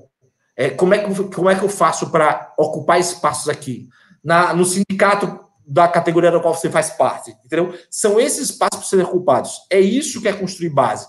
Porque na hora que você ganha um cargo de vereador, mesmo que você não ganhou uma prefeitura, você ganhou um vereador que pode empregar ali mais 10 ativistas para poder ampliar o trabalho de base, 10, 15 ativistas ou até mais, não sei em que prefeitura vai ser, mas para poder ampliar o trabalho de base e expandir para ter mais vereadores na próxima ou ter deputados na próxima. Então, é assim que funciona. Não existe caminho fácil, não existe caminho curto para isso. Mas eu acho que o problema da gente está foco. Vamos parar de olhar para o governo demais, porque o governo é aproximação sucessiva e de vinda, acordo, traição, reorganização, toma lá da cá, sempre vai ter. Então, vamos parar de olhar um pouco o governo, certo? Demais. Se quiser criticar, critica, mas não adianta nada fazer barulho demais, né? Barulho demais. Vamos ali ficar blá, blá, blá, blá, blá. O governo não, Bolsonaro, não faça isso, não faça aquilo, não faça isso, não faça aquilo o tempo todo. Eu critico também. A crítica é livre. certo? E também não é ela que vai fazer a diferença agora, certo? O que vai fazer a diferença é a capacidade que a gente tem de ocupar espaço na ponta. É só isso. Tá bom. Luiz, a palavra é tua, então, para falar um pouquinho da perspectiva da Constituição e da questão do poder moderador, né? Era isso que tinha sido solicitado aí pelos nossos ouvintes. Só para pegar um gancho aqui no que o Eduardo falou, que ele falou com muita propriedade, eu vou reforçar aqui. O foco é local. Isso é essencial que a gente entenda isso, em todos os sentidos, no sentido prático, no sentido ideológico, o foco é local. Isso é conservadorismo. Tem que focar naquilo que é a realidade local, regional, territorial, daquilo que você convive. E vemos como, quando nós começamos a associar a nossa consciência política a um centro, nós deixamos de ser cidadão. Vou repetir o que eu estou te falando. Quando a gente começa a associar a nossa consciência política a uma pauta, a uma causa que é vinculada especificamente ao centro, seja ele o centro da União do Brasil, que é Brasília, seja ele uma pauta de meio ambiente, uma pauta, entre aspas, global, nós deixamos de ser cidadão. Cidadão depende do seu local. Democracia, ela é localizada. Demo é distrito. Demo não é povo. Também virou o povo nas definições. Mas demo é distrito. Democracia é governo dos distritos. Localização, localidade, lutar na base. Isso é que é fundamental. Essa novela que existe na União, ou a novela que existe com o globalismo, isso transforma o cidadão em massa. Então, a gente tem que deixar de ser massa. E o que massificou a gente? A televisão massificou a gente, os meios de comunicação massificou. Então, nós estamos mais vinculados a uma novela que se passa fora do Brasil, na união entre o presidente e seus detratores, etc. E nós não estamos olhando o contexto local. Você não sabe nem quanto de imposto você paga no seu bairro. Esse é um ativismo antigo, meu. Desde 2014 que eu estou batendo essa tecla. Alguns vereadores passaram em algumas cidades, mas também não galgou, porque o movimento não capturou isso. Transparência tributária onde você mora. Você precisa saber quanto você paga de IPTU no seu bairro, para você poder fazer ação política local e mudar a sua realidade. E isso aqui é fundamental. Saber quanto você paga de IPTU, que é o imposto de cidade, saber quanto você paga de ICMS alocado para a sua cidade, você não faz a mínima ideia, eu garanto isso para você. E pior, você não sabe nem quanto de imposto de renda a sua cidade paga para a União, quanto você deveria estar cobrando da União. Então, veja como estamos desassociados dessa realidade. Então, isso temos que focar mesmo, focar na nossa localidade, naquilo que é o que a gente paga de imposto, aquilo que a gente recebe de serviço, para onde vai esse dinheiro, se não vai para uma coisa visível. No meu bairro, na minha rua, se não está indo para uma coisa visível, eu tenho que reclamar. E tem que saber reclamar. Eu não tenho nem transparência para reclamar, então reclamem para ter mais transparência para poder reclamar. Então, isso é que é ser conservador, é trazer para a base, trazer para a localidade. Isso é fundamental.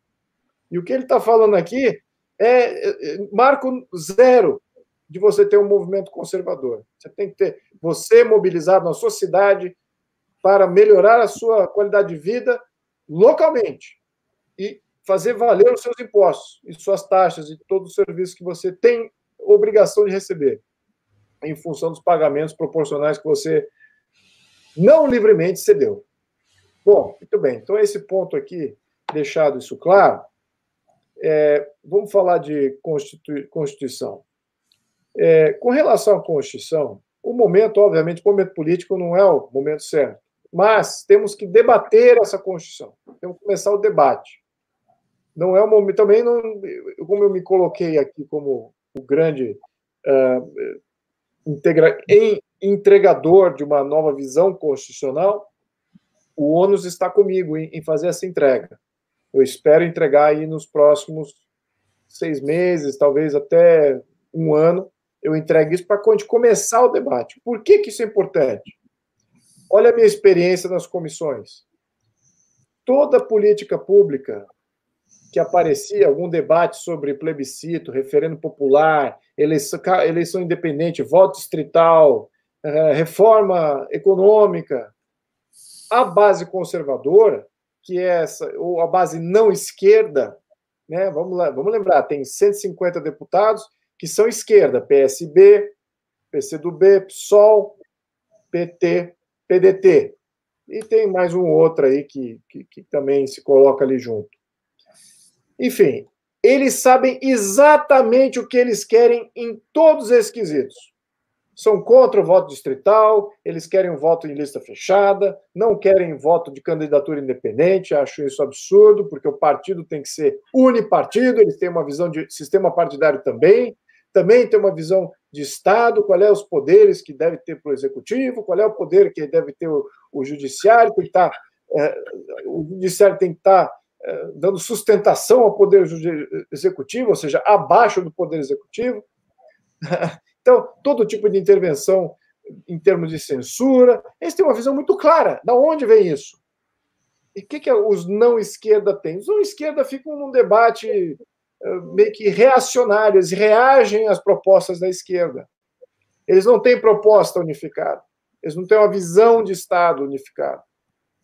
E, aliás, não tem uma visão de Estado, até adjetivei como unificado. Eles não têm uma visão de Estado. Eles reagem. Né? Eu estou lá meio que com alguns, tem alguma base, eu diria, aqui, de deputados que têm uma consciência de reforma, de Estado, de política, que é bem mais elevada do que uma maioria. E esses sabem muito bem, mais ou menos, mas a gente ainda não definiu com essa base mais ampliada de representantes qual é o modelo. Então, a gente precisa ter uma visão para a gente trabalhar em função desse objetivo. Primeiro vem a visão, depois os objetivos, depois as estratégias e as táticas, nessa ordem. E aí você conquista o sucesso. Não dá para você conquistar o sucesso sem você saber para onde você está indo, qual é a visão, quais são os objetivos, as estratégias. Você não tem como, isso aí não há milagre que se faça com relação a isso. A gente precisa saber para onde está indo. Né? Deus aponta para onde está a porta. Agora, cabe a você saber como atravessar a porta. E é exatamente isso que a gente não está vendo a porta e também nem levantou da cadeira. Essa que é a realidade do movimento conservador. E isso tem disputado lá dentro. Por quê? Voto distrital. Acabei de fazer a primeira intervenção aqui com relação à localidade da realidade. Isso é ser conservador. Também é ser liberal, também, os dois. Né? Muito conjuntos ali, a família, que tem que ter as opções, definir para onde vai o dinheiro, sua poupança, para onde vai para serviço público ou vai para comprar um carro. Isso aqui, essas decisões precisam estar no âmbito, no foro da família. Tem que trazer para junto da família e falar, olha, você está sendo roubado aqui impostos, o que está eliminando a sua possibilidade de comprar um carro, que é o que você quer. Essas decisões precisam ser trazidas para as famílias brasileiras, essa realidade, essa visão. Então, voto distrital é fundamental. Agora, tem conservador lá que fala, não, mas olha, é outro aqui, não tem muita discussão nesse tema.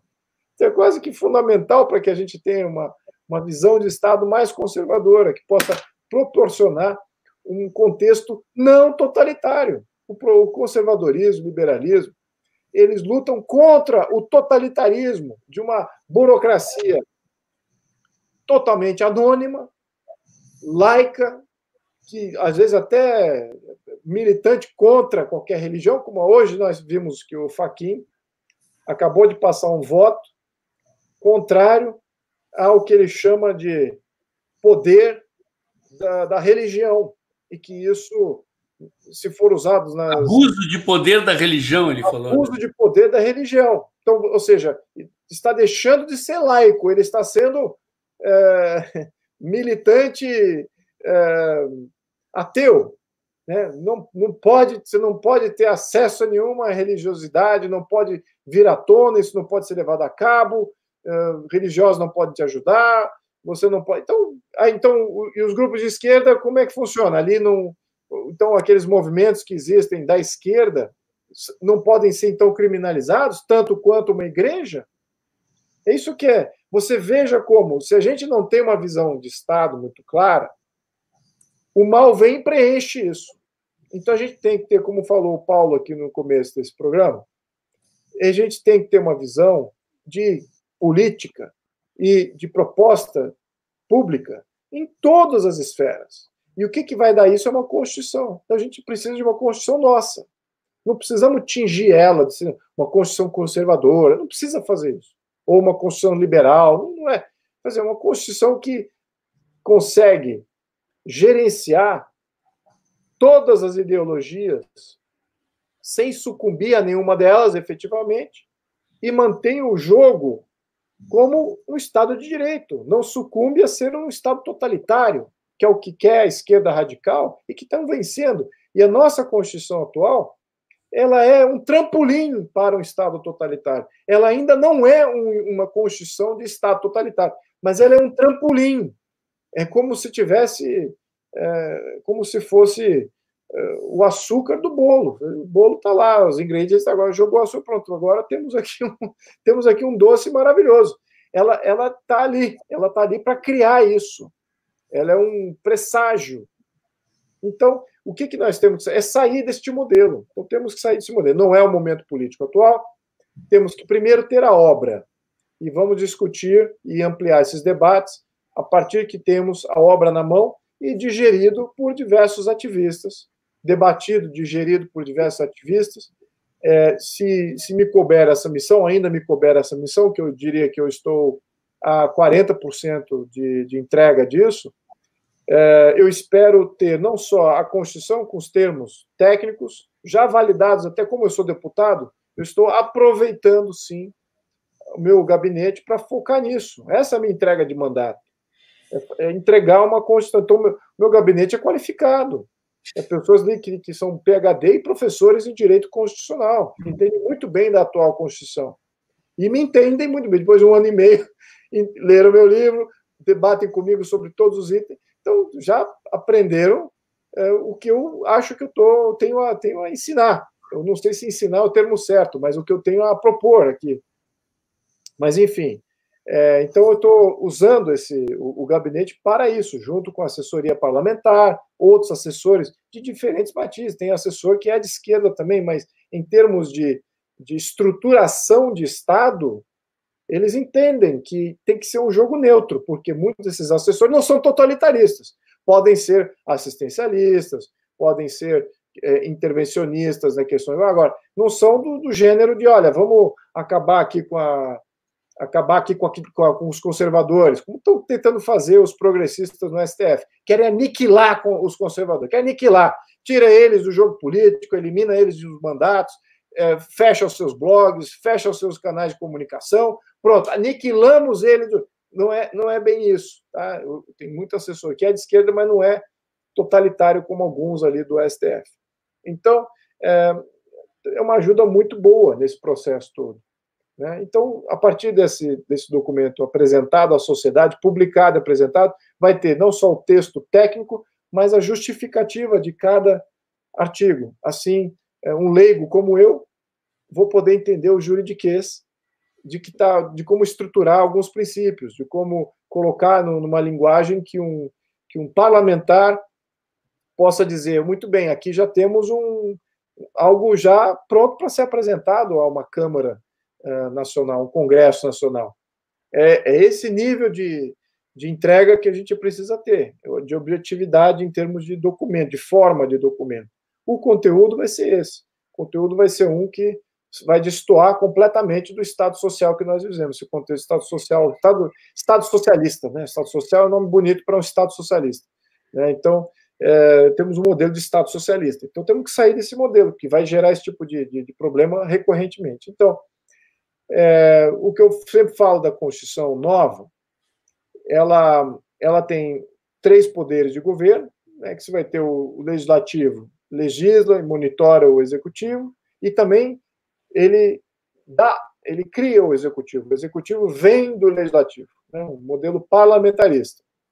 E você vai ter, então, esse poder executivo e legislativo, o judiciário como uma corte constitucional, não como essa corte que temos aí, que é uma corte faz tudo, que regra sobre tudo, faz regra, executa a regra, julga a regra, faz tudo. Não é bem isso. O STF é para ser simplesmente um julgador constitucional da Carta Magna, é isso que a gente precisa fazer. Então ele vira uma corte constitucional de fato, e aí você cria 4 poderes, além desses 3, você cria mais 4 poderes. Poderes de veto. Poderes de veto a esses 3 poderes. São 3 poderes que governam, que legislam, passam julgamento sobre o que foi legislado, executam aquilo que foi legislado, e são 3 poderes de governo. Aí tem que ter 4 poderes de veto. O primeiro poder de veto é do presidente ou do chefe de Estado. Eu prefiro o termo chefe de Estado e acabar com esse termo presidente. Aliás, é engraçado, lá no Congresso, todo mundo é presidente. É presidente de comissão, é vice-presidente de comissão, então é presidente, tudo é presidente. Então, no contexto de Congresso Nacional, o termo presidente já está bem diluído, viu? Não tem mais aquele status e aquela importância e pompa que tem, talvez, para quem esteja de fora. Bom, mas enfim. Então vamos ter o poder de chefe de Estado, depois o Conselho de Estado, que vai fazer parte de notáveis, de instituições diferentes, instituições de Estado, e talvez algumas da sociedade, compõem um Conselho de Estado. Claro que as nomeações são em função, cada instituição tem um modelo de nomeação, não vai ser nomeado pelo chefe de Estado, por quê? Esse Conselho de Estado é algo mais permanente.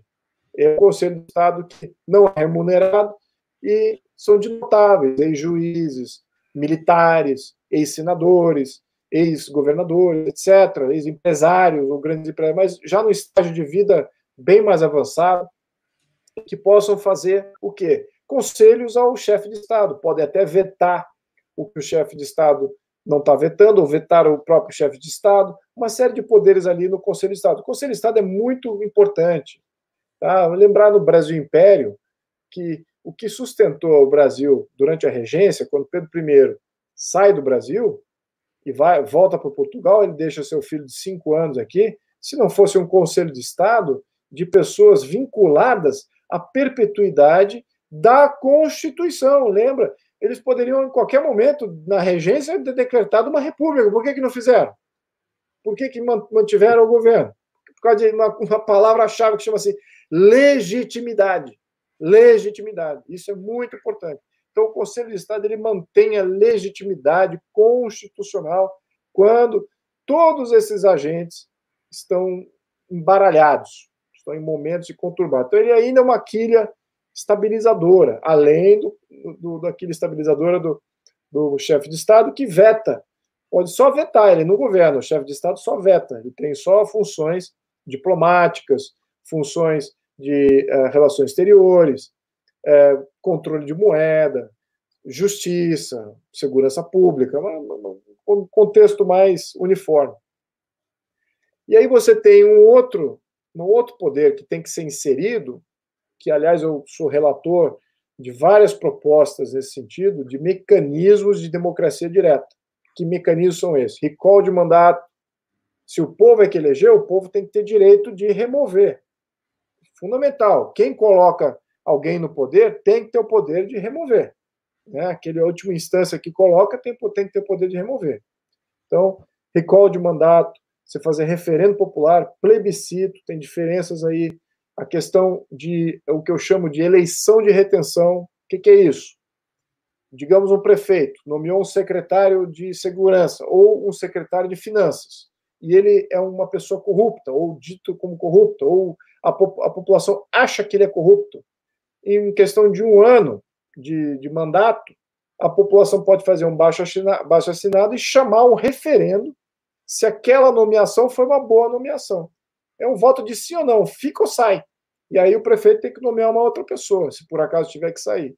É simples. Agora, isso, botado dentro do contexto local, do contexto estadual, do contexto da União, em todos os poderes nominativos, imagina quantas autarquias vão ter transparência. Imagina quantos serviços públicos essas secretarias vão ter mais eficácia, melhor entrega de serviço, quando que, depois de 1 ano, o seu secretário não é uma pessoa, se torna uma pessoa incompetente, ele vai saber que tem aí o risco de sofrer uma eleição de retenção negativa, que ele possa ter que ser removido pela própria população. Isso é importante a gente inserir isso no nosso modelo. Tá? Então, eu diria que é o terceiro poder de veto, é a população diretamente poder vetar muitas das coisas que são feitas em todas as instâncias, né? Com alguns limites. Não vamos deixar que o plebiscito e referendo domine absolutamente tudo, se torne aí uma não constituição, né? Um não governo em função disso, mas se torne sim um governo limitado e limitado também pela voz popular através de mecanismos de democracia direta. Tá? Eu tenho relatoria em quase todos os itens desses aí. O último freio que eu quero colocar aqui, que vai ser um freio muito importante na nova Constituição, é o freio do federalismo. É um freio que não é um freio permanente, ele está lá. O jogo político hoje, um deputado federal pode mobilizar para criar uma lei federal e, em rápido espaço de tempo, ele acabou afetando a vida de todos os brasileiros.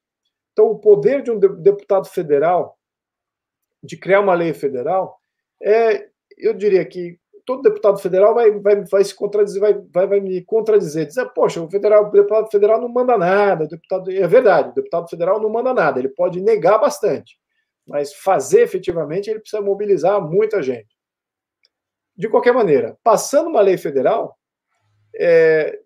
acaba afetando todo o território nacional.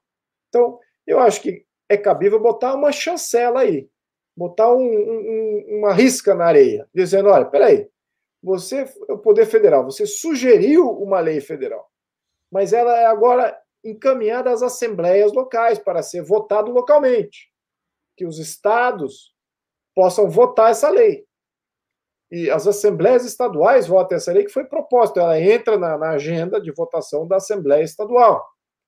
E, então, isso é que é importante, porque somente depois de ser votado em vasta maioria dos estados é que ela se torna uma lei federal para todo o território nacional. E é bem provável, muitas sugestões possam vir e nenhum estado adotar. Então, não vira uma lei efetiva em nenhum lugar. Ou somente alguns estados adotarem uma sugestão federal, e não o bastante para ter aplicação em todo o território nacional. Esse é um freio essencial para o Brasil, porque aí você consegue colocar no âmbito local uma série de regras, que hoje é tudo federal. Regras de trânsito, regras trabalhistas, uma série de coisas. Está lá no artigo 22, a gente fez uma análise, eu com o meu gabinete, minha assessora, se estiver me escutando aqui, Renata Tavares, excelente assessora, fez um trabalho, está fazendo um trabalho maravilhoso lá na Constituição. A gente passou 2 dias debatendo isso e vamos passar uma próxima etapa debatendo mais uma vez. Que poderes devem ficar com a União? É maravilhoso esse exercício. E que poderes a gente delega para os estados? Quais competências são exclusivas dos estados? Quais são competências exclusivas da União? E remover da União uma série de coisas que dá para remover.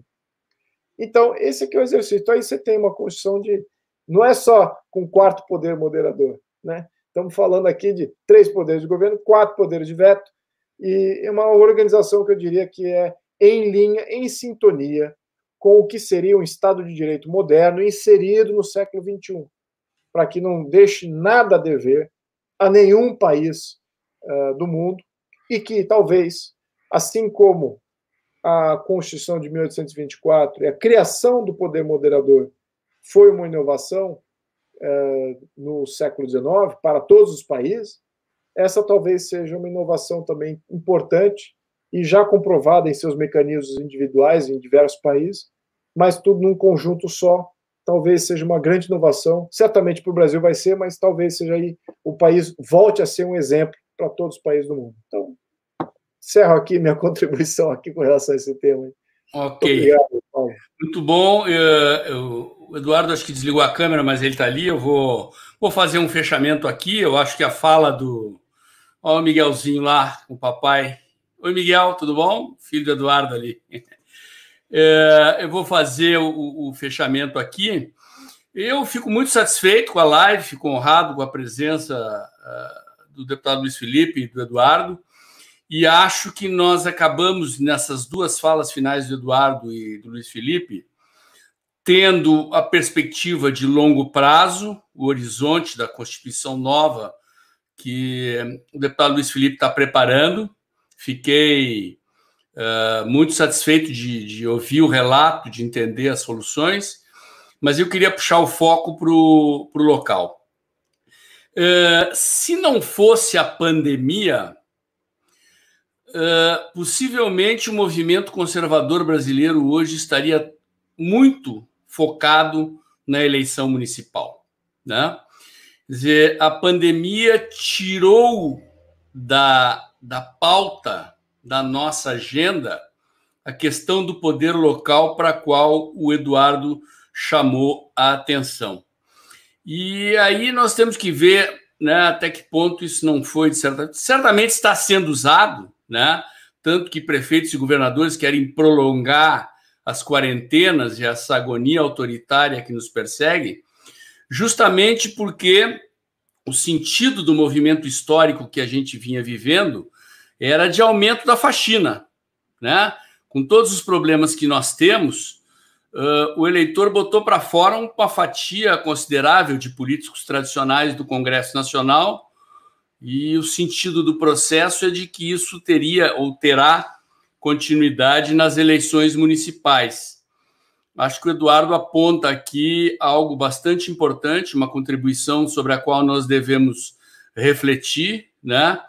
E tirar um pouquinho o foco das questões nacionais, do que está acontecendo. Lógico, não podemos nos descuidar dos nossos ativistas aí que estão sendo vítimas, eles precisam da nossa solidariedade, temos que lutar para que eles sejam libertados, os que estão presos, e bem defendidos aqueles que estão sendo julgados e com ameaças de condenação, mas o movimento conservador, eu acho que tem que se jogar nessa pauta, né? Nos organizarmos institutos, fundações, começar a qualificar a formação política e a preparação de políticas públicas e a ocupação dos poderes locais, porque, como disse o Eduardo, né, o vereador e o prefeito é o cabo eleitoral do deputado. Quanto mais vereadores a gente eleger, quanto mais prefeitos a gente eleger, são eles que estão ali no dia a dia com o eleitor e são eles que vão ser a base eleitoral da nova Câmara de Deputados, do novo Senado e da sustentação, se Deus quiser, de um novo mandato do presidente Bolsonaro. Paulo. Eu estou muito satisfeito com a live, agradeço ao Luiz, agradeço ao Eduardo. Quer falar mais alguma coisa, Eduardo? Não, só uma coisa para deixar claro o seguinte: quando eu falo que a gente deveria desfocar um pouco da presidência e que talvez uma agenda de manifestações, novas manifestações contra a decisão arbitrária do STF não funcione, isso não quer dizer que a gente tem que não discutir esse tema e não pensar em estratégias conjuntas para esse tema. Eu até sugiro que você pudesse levantar mais convidados para poder pensar isso num futuro breve. Por quê? Porque isso também, como vocês falaram, como o Luiz Felipe falou, diz respeito à nossa sobrevivência material imediata. Pessoas que são importantes para o movimento, que fizeram um bom trabalho, que têm feito um bom trabalho, estão sendo perseguidas e a gente não sabe até onde o negócio vai parar. Mas eu ainda acho que se todo mundo começar a debater e fizer o mínimo de ação conjunta dentro da legalidade comum, pode ser que a gente alcance resultados. Então, por exemplo, denúncia em massa para as cortes internacionais contra o Alexandre de Moraes, denúncia em massa para o próprio STF relacionando a lei de abuso de autoridade ao que está sendo cometido pelo vice-procurador da República em relação ao inquérito dos atos antidemocráticos por Alexandre de Moraes. Por mais que se diga assim, não, mas o STF vai julgar o STF, não importa. O que importa é o efeito político que você gera. Então, há possibilidade, sim, há possibilidade de uma articulação, eu acho, ainda maior da base bolsonarista hoje para reagir a esse processo, e que os ativistas podem pensar nisso sim, ou seja, como é que você cria casos. Mas para isso a gente precisa discutir entre a gente os fatos específicos, num debate específico, e dar essa, digamos assim, enfrentada ainda nessa situação. O que não exclui que a gente não pense que o nosso foco não tem que ser mais a presença da República o tempo inteiro, como a gente está pensando. Então, eu acho que dá para reagir, sim, e que são momentos paralelos. Existe uma reação imediata de curto prazo, existe uma reação de médio prazo para ocupação de espaço e trabalho na ponta. Mas acho que é isso. Acho que o seu canal, como outros aí, podem começar a discutir, porque não adianta nada, até agora, salvo engano, a gente tem discutido muito internamente assim, mas Bolsonaro tem que fazer alguma coisa. Tem que fazer alguma coisa. Alguém tem que fazer alguma coisa. Quem tem que fazer alguma coisa é a gente. Certo? Agora, essas soluções precisam ser discutidas com operadores do direito, do ponto de vista da mobilização de estruturas internacionais. Então, é só dar um exemplo, cara. Se chegar a 10 mil denúncias de abuso de autoridade contra o Alexandre de Moraes na Corte Interamericana de Direitos Humanos, eu garanto que isso dará mais resultado ou gerará um impacto político mais pesado contra o STF do que 30 bolsonaristas fazendo mais protesto na frente do STF na semana que vem, certo? Garanto mesmo.